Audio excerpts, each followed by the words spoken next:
Voilà, donc j'adresse la parole à Madame Rizlan Diab, secrétaire générale de l'Université Hassan II, qui va partager avec nous l'expérience de l'université en matière de la promotion de l'égalité des genres au sein des instances décisionnelles. Merci. Merci, Monsieur le Président. Cher public, bonjour. Donc, أولاً السلام عليكم. أنا جد سعيدة أنني نتواجد معكم اليوم في هذا الجمع الجميل، هذا الجمع العلمي، هذا الرونكونتر سيانتيفيك. كنتقدم بالشكر جزيل للأخت سعاد على الدعوة وكنوه بهاد لي زيفور كي سون لوابل. Donc, كنتمنى التوفيق لو سونتر ماروكان دو لا بروفيسور enseignante pour la recherche en genre et en développement. Et قبل ما نبدا لا بريزونطاسيون ديالي، donc déjà le choix ديال هذا الاسم المركز، vous avez réuni deux termes très importants. Vous avez réuni le genre avec le développement. Donc الجمع ما بين النوع وما بين التطور، لأن والتنمية، لأن الدراسات دولية donc لقاو أنه المجتمع، la société qui est gérée par la mixité, donc par l'homme et la femme ensemble, ce sont les sociétés qui peuvent se développer et peuvent être performantes. Donc الجمع ما بين le genre et le développement ما دارش هنا اعتباطيا. Donc عنده أهداف وكنتمنى لكم التوفيق. Donc je salue l'institution Hans Seidel et je salue Madame Njaoui d'avoir été présente toute la journée et d'avoir accompagné ces travaux de le centre. Et voilà, donc aujourd'hui, j'inscris ma présentation dans la continuité du travail qui a été présenté ce matin par Madame Khmar, la directrice des ressources humaines, au ministère de l'enseignement supérieur, de la recherche scientifique et de l'innovation. Donc on va basculer du secteur du privé qui a été présenté tout à l'heure vers le secteur public, tout en s'inscrivant dans la continuité de ce qui a été présenté ce matin. Donc la femme au poste de responsabilité à l'université Hassan II de Casablanca, entre l'évolution et les difficultés. Voilà, donc le plan, c'est, je vais présenter en premier le contexte national, le contexte de l'université, quelques programmes qui ont été mis en place par l'université, la situation actuelle des effectifs et puis la femme au poste de responsabilité à l'université.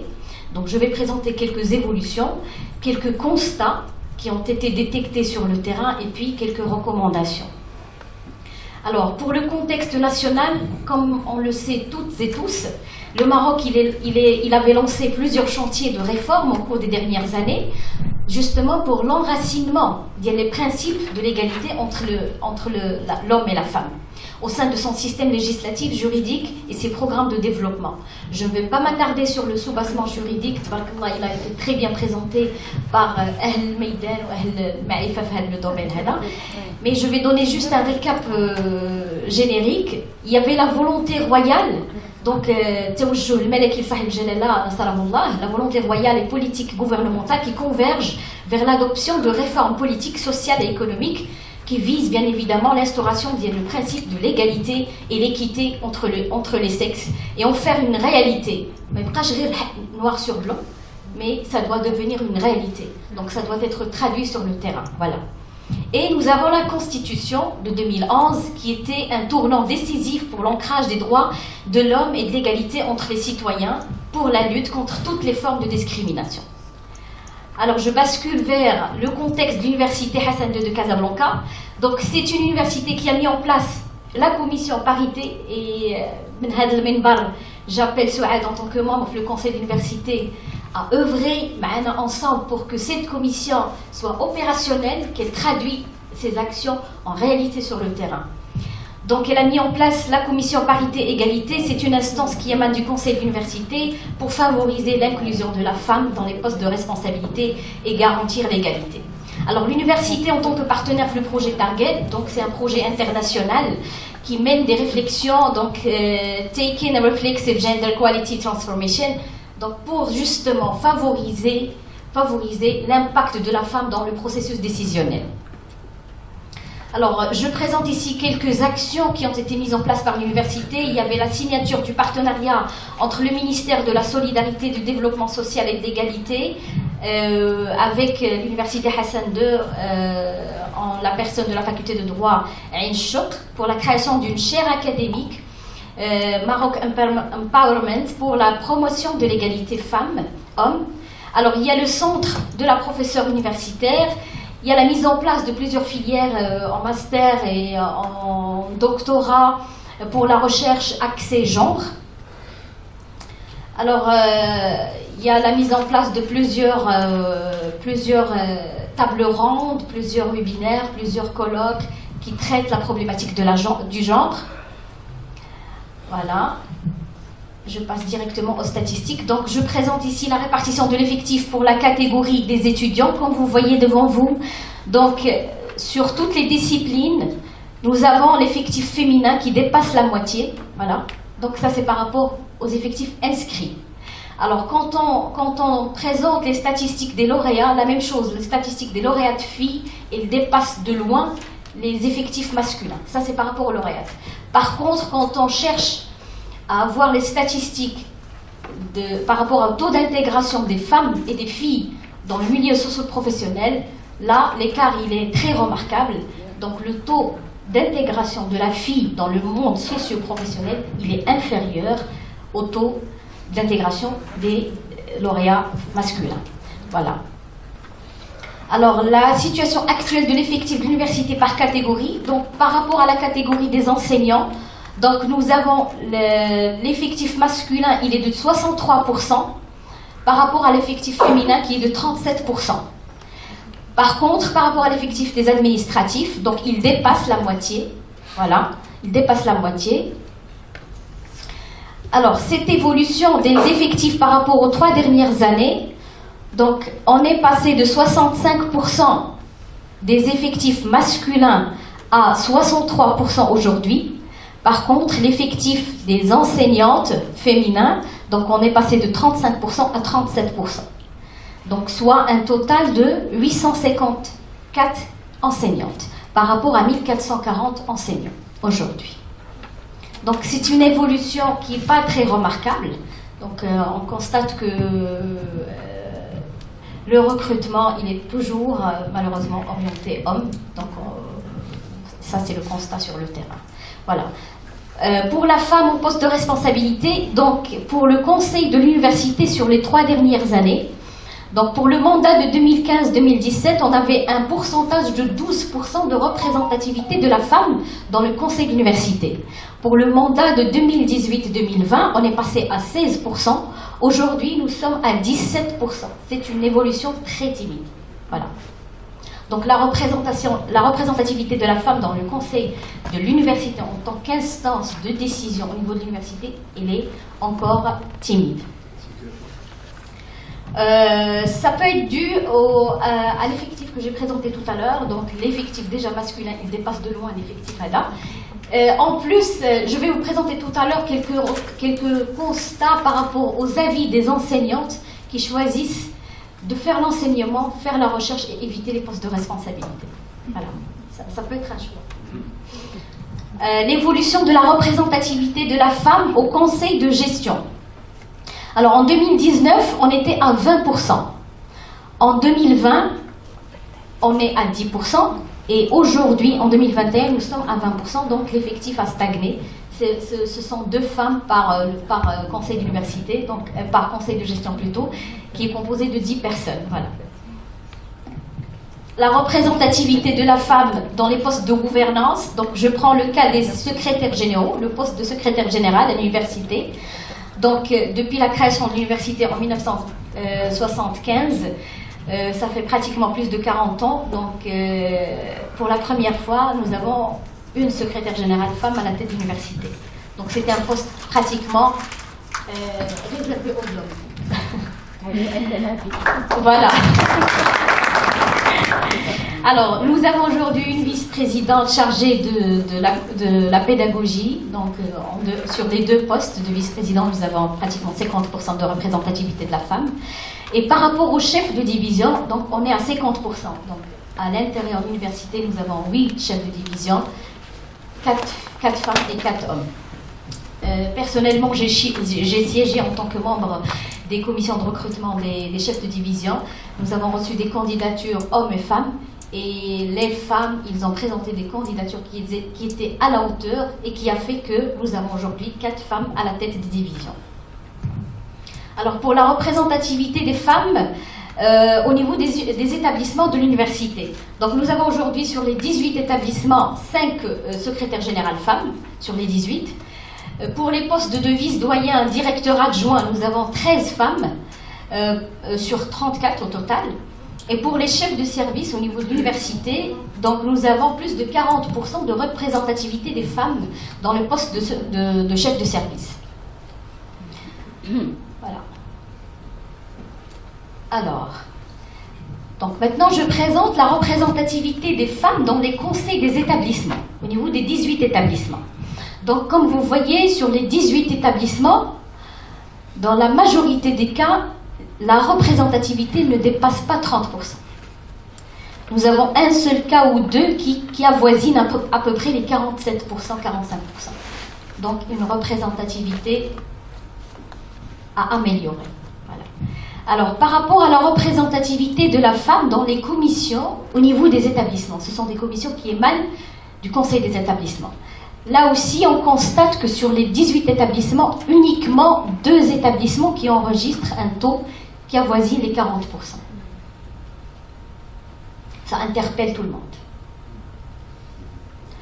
Alors, pour le point relatif à la représentativité de la femme dans les commissions administratives paritaires. Donc, en 2015, on avait 89% des hommes et 11% femmes. Là, je parle de la catégorie des enseignants. Aujourd'hui, en 2021, nous sommes à 61% hommes et 39% femmes. Voilà. Donc, c'est une évolution, mais modérée. Modérée. Alors, pour la représentativité de la femme dans les commissions paritaires des administratifs, donc on était en 2015 sur 85% hommes, 15% femmes. Aujourd'hui, nous sommes à 65% hommes et 35% des femmes. Donc, l'évolution, elle est là, mais elle reste très timide par rapport à ce que exige la réalité. Voilà. Alors, donc, à partir de ces statistiques, on peut constater que le nombre, il est très réduit de la femme dans les commissions, donc que ce soit les commissions de recrutement, les recrutements des administratifs ou les recrutements des enseignants, donc on ne retrouve pas facilement des femmes qui siègent dans les commissions de recrutement. Alors, une faible représentativité des femmes dans les commissions d'expertise pédagogique et d'expertise scientifique, la masculinisation des postes de responsabilité. Donc là, je parle de postes de président d'université, de postes de chef d'établissement. Donc il est toujours réservé aux hommes. Cela, il est constaté sur la réalité. Voilà. Donc tous les postes qui sont ouverts par les voies d'appel à candidature, on constate aujourd'hui que la plupart des candidatures que nous recevons, c'est des candidatures masculines. Là, j'interpelle les femmes. Je leur demande de fournir un peu plus d'efforts pour préparer vos dossiers parce que la compétence, elle est là, l'expérience, elle est là. Donc il faut juste oser préparer un dossier de candidature et oser, comme a fait Madame Farida. Voilà. Et la volonté. Ça va aboutir un jour, Inch'Allah. Alors, les femmes demeurent sous-représentées malheureusement dans les principaux postes de responsabilité. Donc, je parle de postes de gouvernance, vice-doyen, directeur adjoint, secrétaire général. Donc, elles sont encore sous-représentées. Alors là, j'ai demandé quelques avis de quelques enseignants de l'université Hassan II. Pourquoi est-ce qu'on ne retrouve pas la femme dans les postes de responsabilité? Et voici quelques réponses que j'ai pu collecter. Donc, selon ces enseignantes-là, la décision de nomination des femmes, elle dépend toujours des hommes. La décision de nomination des femmes dans les commissions, dans les postes de responsabilité, elle dépend toujours d'un chef hiérarchique qui est toujours et encore un homme. Voilà. Donc, pourquoi? Parce que les postes de responsabilité, ils sont encore concentrés. Donc, elles sont encore concentrées dans les postes de responsabilité du top management. On retrouve souvent, c'est des hommes qui occupent ce genre de poste et c'est eux qui désignent et qui choisissent les candidats. Alors, l'existence de l'obstacle qui est lié au réseautage. Donc, l'ISF, le Mara, elle n'investit pas assez le réseau. Donc, elle doit développer des réseaux qui sont professionnels. Ça va lui servir pour occuper des postes de responsabilité et de décision.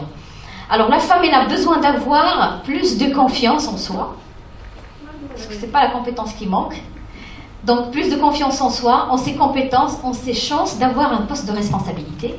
Et la culture de l'éducation, donc la culture et l'éducation, donc sont aussi à la source de ce déséquilibre qui existe aujourd'hui. Donc la culture et l'éducation, ils font que nous sous-estimons toujours l'apport de la femme dans les postes décisionnels. Et des fois, selon ces enseignantes, le sérieux de la femme, son engagement, dérange les hommes. Alors, je propose ici quelques orientations. Donc, je suggère de promouvoir la représentativité des femmes dans les structures et instances décisives et exécutives de l'université. Je parle du conseil d'université, je parle du conseil de gestion, je parle de conseil d'établissement, des commissions, départements et laboratoires. Au niveau des établissements, voilà. Alors, mettre en place des structures de recherche et de formation sur l'égalité et le genre, opérationnaliser le rôle de la commission parité-égalité parce qu'elle a un rôle très important à jouer pour justement promouvoir la femme, promouvoir à ce que la femme puisse avoir plus de confiance en elle, avoir plus de prise de risque à prendre le poste de responsabilité et favoriser la représentativité des femmes dans les commissions d'évaluation et d'expertise de recrutement. Soutenir l'organisation des manifestations scientifiques sur le sujet de l'égalité, des droits des femmes et des hommes pour soutenir l'implication des femmes dans les activités de recherche, d'ouverture et de rayonnement à l'international. La femme, elle doit avoir le courage et la prise de risque pour candidater au poste de responsabilité. Alors, كاينين أستاذات جليلات اللي كتلقاها تبارك الله في l'enseignement elle rayonne, في la recherche scientifique elle rayonne à l'international, mais c'est un choix. تقول لك أنا je suis là pour enseigner, pour faire la recherche scientifique, pas pour occuper un poste de responsabilité. Et للأسف هذه القناعة صعيب تحيدها, mais il faut investir sur les autres femmes qui sont prédisposées à occuper ces genres de postes. Alors, concevoir des plans de sensibilisation et de communication sur l'égalité et le genre pour instaurer une forte acculturation, parce que c'est une culture qu'il faut intégrer. ثقافة خصها تكون عندنا جميع أن la femme عندها الأهلية الكافية وعندها الكفاءة الكافية وعندها التجربة الكافية أنها تمارس مهامها في الإدارة وفي التسيير وفي القرار. Valoriser les femmes fonctionnaires pionnières. Nous avons des expériences très bien réussies de femmes qui ont occupé des postes de responsabilité qui ont abouti à des résultats très remarquables. Donc il faut mettre en valeur les femmes hindoues qui ont donné des expériences très réussies pour justement encourager les femmes à oser. Et former les femmes sur la gestion stratégique, sur la communication et le leadership. Il faut investir dans la formation. Alors je termine avec ce slide qui est très positif et interpellant, voilà. Donc je m'adresse à nous les femmes. Mettons-nous en avant. Ne pas hésiter à postuler. Parce que les postes Kénin, nous avons l'organigramme, il offre assez de postes de responsabilité en tant que chef de service, en tant que chef de division. Au niveau de l'établissement, il y a le laboratoire qui nous attend, il y a les commissions, il y a les instances. Donc les possibilités sont là. Les possibilités sont là. Il faut juste hésiter, il faut juste oser à prendre le risque. Donc prenons plus de risques et osons le changement. Ne pas rester dans la zone de confort. Il faut oser le changement et sortir de sa zone de confort. Voilà, et intégrant les réseaux. Alors, il est un chef d'établissement qui s'allie, qui se avec d'autres collègues, un café, ils discutent de tout, ils prennent même des décisions. La femme là, c'est là, le café qui se qui dansent, qui traduisent qararat. D'accord. Donc il faut investir sur les réseaux. Le capital relationnel, exactement, merci. Donc il faut investir là-dessus. Alors soyons plus solidaires. Soyons plus solidaires. Là, je m'adresse à Souad. Soyons plus solidaires. C'est-à-dire que le poste de responsabilité, il faut de l'encouragement. Parce qu'il va donner l'exemple à plusieurs. À l'ensemble. Et sortons de notre zone de confort surtout. ما نقلبوش على لا سامبليسيتي وعلى الحاجه اللي ولفنا نديروها. faut oser le changement et merci.